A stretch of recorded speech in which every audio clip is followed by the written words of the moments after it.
Hello everyone. Hope आप सभी बढ़िया होंगे और अपनी हेल्थ, पढ़ाई और फैमिली का ध्यान काफ़ी अच्छे से रख रहे होंगे। तो आज मैं आपके लिए लेकर आई हूँ बहुत ही इंटरेस्टिंग और इम्पोर्टेंट टॉपिक, जो है स्टोन एज यानी पाषाण काल।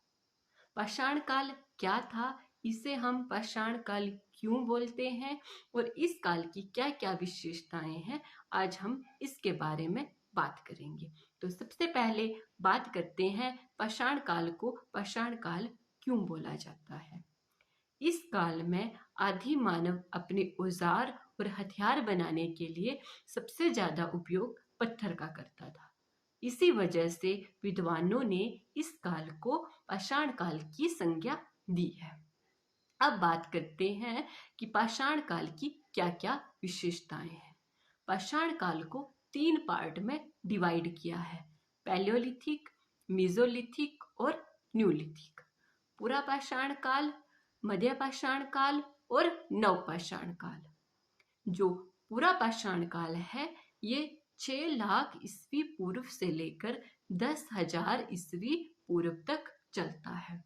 जो मध्य पाषाण काल है ये 10,000 ईस्वी पूर्व से लेकर 8,000 ईस्वी पूर्व तक चलता है। जो नवपाषाण काल है ये 8,000 ईस्वी पूर्व से लेकर लगभग 4,000 ईस्वी पूर्व तक चलता है। अब जो पूरा पाषाण काल है इसको फर्दर तीन पार्ट में डिवाइड किया हुआ है: निम्न पूरा पाषाण काल, मध्य पूरा पाषाण काल और उच्च पूरा पाषाण काल। जो निम्न पूरा पाषाण काल है ये 6 लाख ईस्वी पूर्व से लेकर 1,50,000 ईस्वी पूर्व तक चलता है। जो मध्य पूरा पाषाण काल है ये 1,50,000 ईस्वी पूर्व से लेकर 35,000 ईस्वी पूर्व तक चलता है। जो उच्च पूरा पाषाण काल है ये 35,000 ईस्वी पूर्व से लेकर 10,000 ईस्वी पूर्व तक चलता है। अब बात करते हैं निम्न पूरा पाषाण काल की क्या क्या विशेषताएं हैं। निम्न पूरा पाषाण काल को हम सोहन संस्कृति भी बोलते हैं।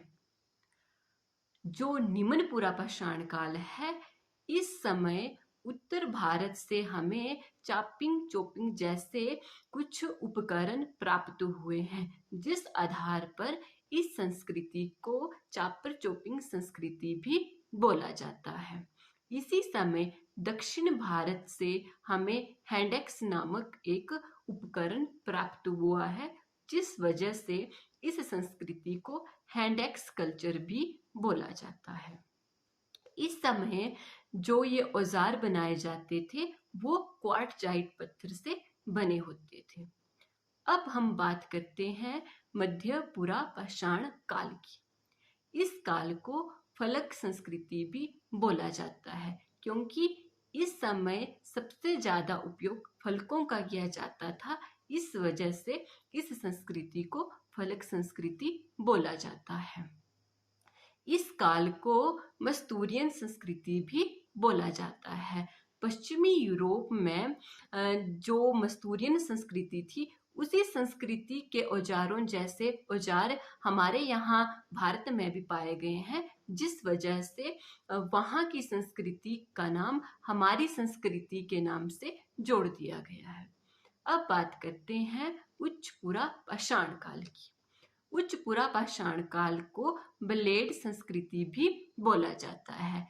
इस टाइम जो आदि मानव के औजार थे वो ब्लेड जैसे शार्प बनने लग गए थे, जिस वजह से इस काल को ब्लेड संस्कृति बोला जाता है। इस काल में जो हिम युग था उसका अंत होना शुरू हो गया था। हम मध्य प्रदेश में जो भीमबेटका की गुफाओं को देखते हैं उसकी जो चित्रकारी है वो भी इसी समय की मिलती है हमें। अब बात करते हैं मध्य पाषाण काल की। मध्य पाषाण काल का टाइम पीरियड है 10,000 ईस्वी पूर्व से लेकर 8000 ईस्वी पूर्व तक।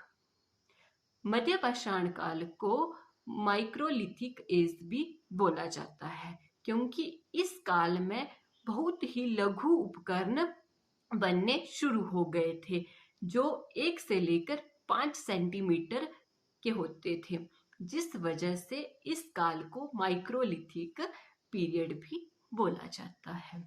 इस समय जो औजार बने वो त्रिभुज, नवचंद्राकार और समलंब आकार के बने हुए हैं। इस समय क्या होता है कि जो हिम युग है उसका पूरी तरह समापन हो जाता है और अब धीरे धीरे वनस्पति उगना शुरू हो जाती है।